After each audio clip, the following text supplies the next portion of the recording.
بسم اللہ الرحمن الرحیم۔ السلام علیکم ناظرین۔ ایک دفعہ ایک سپاہی سلطان صلاح الدین ایوبی کے پاس آیا اور کہنے لگا کہ سلطان محترم، مصر کے مشہور بازار میں تاجروں کے درمیان بے چینی بڑھتی جا رہی ہے اور تاجروں کا اعتماد بازار سے اٹھتا جا رہا ہے۔ یہ مصر کا ایسا بازار ہے جہاں مسلمانوں اور کافروں دونوں کی دکانیں ہیں، لیکن اچانک چوری کی وارداتیں بڑھنا شروع ہو گئی ہیں۔ جس کافروں کی دکانوں میں زیادہ مال ہوتا ہے وہاں چوری زیادہ ہوتی ہے۔ اس کے برعکس مسلمانوں کی دکانوں سے چوری کم ہوتی ہے۔ اس وجہ سے کافر تاجروں کا یہ خیال ہے کہ یہ سب کچھ سلطان صلاح الدین ایوبی کروا رہا ہے تاکہ مسلمان تاجروں کو فائدہ اور کافر تاجروں کو نقصان ہو، تاکہ وہ یہاں سے دکانیں چھوڑ کر چلے جائیں۔ انہوں نے یہ واویلا شروع کر دیا ہے کہ سلطان صلاح الدین ایوبی مسلمانوں کے ساتھ مل کر ہماری دکانیں لوٹ رہا ہے۔ تاجر بہت زیادہ پریشان ہے کہ یہ سب کچھ سلطان کا چال ہے۔ سارے ستری اور کماندار مسلمان ہیں کہ آخر یہ سارا مال کہاں پر جاتا ہے۔ علی بن سفیان جو جاسوسوں کا سردار تھا، اس نے جب ساری بات سلطان کو بتائی اور کہا کہ اگر یہ زیادہ دیر تک جاری رہا تو غیر مسلم تاجر بازار چھوڑ کر چلے جائیں گے، جس سے مسلمانوں کی بدنامی ہوگی اور مصر کا مشہور بازار جو معیشت کا دایاں بازو ہے وہ ٹوٹ جائے گا۔ یہ سن کر سلطان صلاح الدین ایوبی نے کہا کہ آخر اس بازار میں ایسا کیا ہوا ہے کہ غیر مسلم تاجر بازار چھوڑ کر جانے کے لیے تیار ہو گئے ہیں۔ علی بن سفیان نے کہا، سلطان محترم، ہر رات اس بازار میں غیر مسلموں کا قیمتی سامان چوری ہو جاتا ہے اور ابھی تک چوروں کا کوئی سراغ نہیں ملا۔ داخلی اور خارجی راستوں پر بازار کی حفاظت کے لیے کماندار اور سنتری موجود ہوتے ہیں اور چور کا پتہ نہیں چلتا کہ چور کس راستے پر داخل ہوتے ہیں اور سامان چوری کر کے کس راستے پر باہر آتے ہیں۔ ہر رات بازار کی نگرانی کے لیے اپنی قابل ترین کماندار اور سپاہی معمور کیے، لیکن چور اتنے چالاک ہیں جس کا کوئی پتہ نہیں چلتا۔ جو بھی سامان بازار سے چوری ہو جاتا ہے وہ سامان پورے بازار میں کہیں پر بھی دکھائی نہیں دیتا، اور یہ بھی سمجھ میں نہیں آ رہا کہ چوری شدہ سامان بازار سے جب داخلی راستوں سے باہر نہیں جا رہا تو کہاں جا رہا ہے۔ سلطان صلاح الدین ایوبی یہ سن کر پریشان ہوا اور ساتھ ہی علی بن سفیان کو حکم دیا کہ مصر کے گاؤں سے 3 مشہور کوجی منگواؤ۔ علی بن سفیان نے حکم کی تعمیل کی اور 3 کوجی سلطان کے سامنے حاضر ہوئے۔ ان کو دیکھ کر سلطان سمجھ گیا کہ یہ کوجی ضرور کوئی نہ کوئی سراغ نکال لیں گے، کیونکہ سلطان صلاح الدین ایوبی کی نظریں اتنی تیز تھی کہ آپ ایک انسان کو دیکھ کر بتا سکتے تھے کہ یہ مستقبل میں اچھا سپاہی، اچھا تاجر، اچھا حکیم یا اچھا قاضی بنے گا۔ لیکن دوسری طرف چور بھی ذہین اور طاقتور تھے۔ چوری کر کے ایسے غائب ہو جاتے کہ کسی کو خبر تک نہ ہوتی۔ سلطان کے حکم پر علی بن سفیان نے ان تینوں کوجیوں کو بازار میں بھیج دیا اور حکم دیا کہ تم دن رات کوچ لگاؤ کہ دروازے پر سپاہی ہونے کے باوجود وہ چور کہاں سے بازار میں داخل ہوتے ہیں اور چوری کر کے سامان کیسے باہر لے جاتے ہیں، کیونکہ بازار کے ہر طرف سپاہی اور تیر انداز موجود ہوتے ہیں۔ اس کے علاوہ خارجی اور داخلی دروازے بھی مضبوطی سے بند ہوتے ہیں۔ کوجی بازار میں چلے گئے اور 1 ہفتے کے بعد ناکام واپس لوٹ گئے۔ علی بن سفیان نے سلطان صلاح الدین ایوبی کو بتایا کہ ان تینوں کوجیوں کا کہنا ہے کہ چور ایک بھی سراغ چھوڑ کر نہیں جاتے۔ یہ سن کر سلطان صلاح الدین ایوبی نے علی بن سفیان سے کہا کہ بازار میں کون سی چیز زیادہ چوری ہوتی ہے۔ علی بن سفیان نے کہا کہ زیادہ تر ان تاجروں کا سامان چوری ہو جاتا ہے جن کا سامان جنگوں میں استعمال ہوتا ہے، جیسے تیر، خنجر، کمانیں اور کلہاڑی وغیرہ، اور اسی طرح قیمتی سامان مصر کے بازار سے چوری ہو رہے ہیں۔ سلطان نے علی بن سفیان سے کہا کہ اگر ہم نے وقت پر بہترین حکمت عملی تیار نہ کی تو دشمن ہمیں نقصان پہنچا سکتا ہے۔ علی بن سفیان نے کہا، سلطان محترم، آپ کو کیسے پتہ چلا کہ یہ کام دشمن کا ہے اور وہ کسی بڑی جنگ کی تیاری کر رہے ہیں؟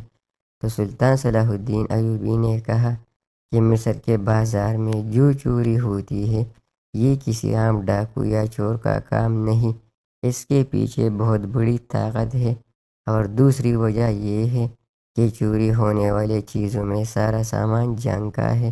اس کا مقصد یہ ہے کہ ہمارے سپاہیوں کے لیے سب سے زیادہ سامان مصر کے اسی بازار سے آتا ہے، اور دشمن چاہتا ہے کہ بازار میں سارا جنگی سامان ختم ہو جائے، اور جب ہمارے پاس نئے سپاہیوں کے لیے سامان موجود نہیں ہوگا تو وہ ہمیں شکست دینے کے لیے ہمارے شہروں اور بازاروں پر حملہ کریں گے۔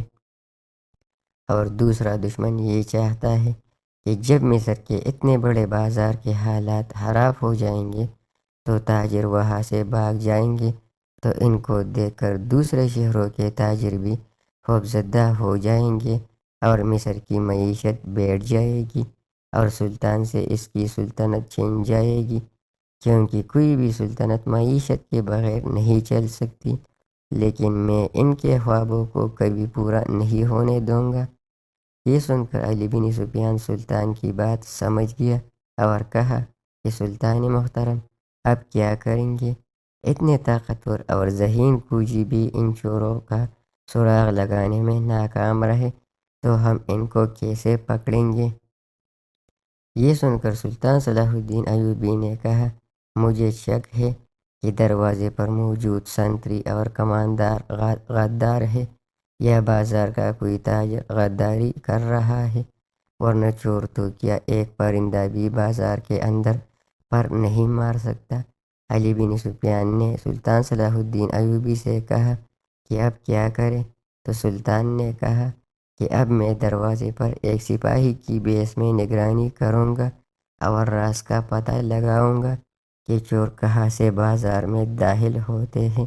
علی بن سفیان کے منع کرنے کے باوجود سلطان صلاح الدین ایوبی ایک سپاہی کی بیس میں بازار پہنچ گئے اور ساری رات بازار کی نگرانی کرتے رہے، کبھی ایک دروازے پر جاتے تو کبھی دوسرے دروازے پر، لیکن چور آپ کو کہیں بھی دکھائی نہ دیا۔ جب آدھی رات کا وقت ہوا تو اچانک ایک دکان سے سامان گرنے کی آواز آئی۔ یہ آواز سن کر سلطان فوراً اس دکان کی طرف گیا، دکان کے دروازے کو توڑا اور اندر داخل ہوئے تو چور اس دکان سے سامان لے کر غائب ہو گئے۔ سلطان حیران ہوئے کہ یہ چور کوئی جن ہے یا بھوت جو بغیر کسی راستے کے اندر داخل ہوتے ہیں اور سامان لے کر کہیں بھی غائب ہو جاتے ہیں۔ سلطان واپس محل میں آیا اور علی بن سفیان سے کہا کہ اس بار دشمن نے مضبوط منصوبہ بنایا ہے، اس لیے ہمیں دشمن سے 2 قدم آگے چلنا ہوگا۔ چوری کی باتیں پوری مصر میں پھیل گئی تھی کہ مصر کے بازار میں کچھ ایسے ڈاکو اور چور داخل ہو گئے ہیں کہ اتنی چالاکی سے چوری کر کے کہیں سے بھی غائب ہو جاتے ہیں اور کسی کو کانوں کان خبر بھی نہیں ہوتی۔ اس وجہ سے چھوٹے تاجر بھی سامان لانے سے ڈر رہے ہیں۔ حالات خراب ہونے لگے تھے اور سلطان پریشان تھا۔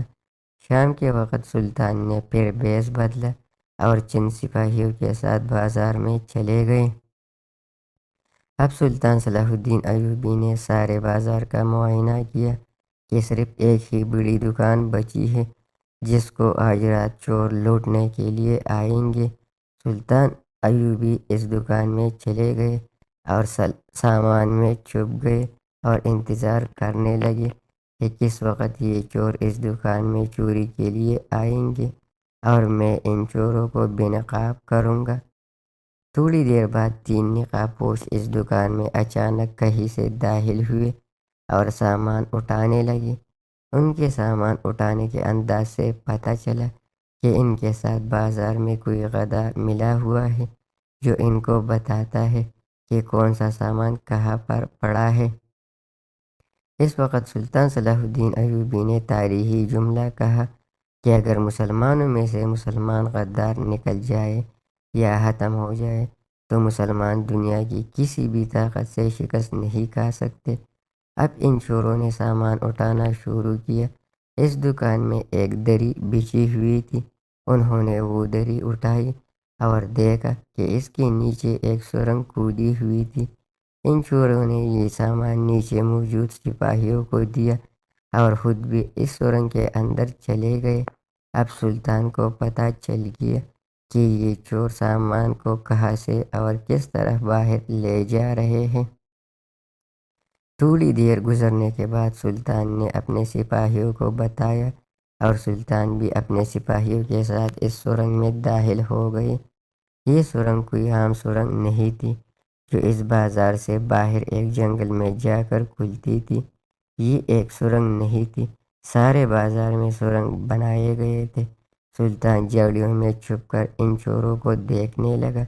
جب صبح ہوئی اور سورج طلوع ہوا اور سورج کی کرنیں جنگل پر پڑی تو یہ دیکھ کر سلطان کے رونگٹے کھڑے ہو گئے کہ دشمن بادشاہ کی طرف سے بہت سارے گھوڑے اس سامان کو لینے کے لیے آ چکے تھے اور اس بازار کا سارا قیمتی سامان وہ 3 چور وہاں ایک جگہ پر اکٹھا کر چکے تھے۔ لیکن سلطان ایک عقل مند آدمی تھے، آپ نے بھی اس کے لیے ایک منصوبہ تیار کیا تھا اور سلطان اپنے پیچھے نشانات چھوڑ کر آیا اور اسی وقت سلطان کے سپاہی بھی وہاں پہنچ گئے۔ سپاہیوں نے ان تمام چوروں اور سامان لے جانے والے سپاہیوں کو پکڑ کے گرفتار کر لیا اور ان چوروں کی مدد سے بازار میں موجود سب سے بڑے غدار ایک تاجر کو بھی پکڑ کر گرفتار کر لیا، جو کہ ایک غیر مسلم تاجر تھا اور دوسرے تاجروں سے حسد کرتا تھا۔ یہ تاجر غیر مسلم تاجروں کی دکانوں سے چوری اس لیے کرتا تھا کہ غیر مسلم تاجروں کا شک مسلمانوں پر جائے گا اور یہ آپس میں الجھتے رہیں گے۔ لیکن سلطان نے اپنی جان پر کھیل کر اس بازار کو بھی چوروں سے بچا لیا اور اپنی ریاست کو نقصان پہنچانے والے دشمن کا سارا منصوبہ ہاتھ میں ملا دیا اور چوری شدہ سامان کو ان تاجروں کے حوالے کیا جن سے چوری ہوئی تھی، جس میں مسلم اور غیر مسلم دونوں تاجروں کا قیمتی سامان تھا۔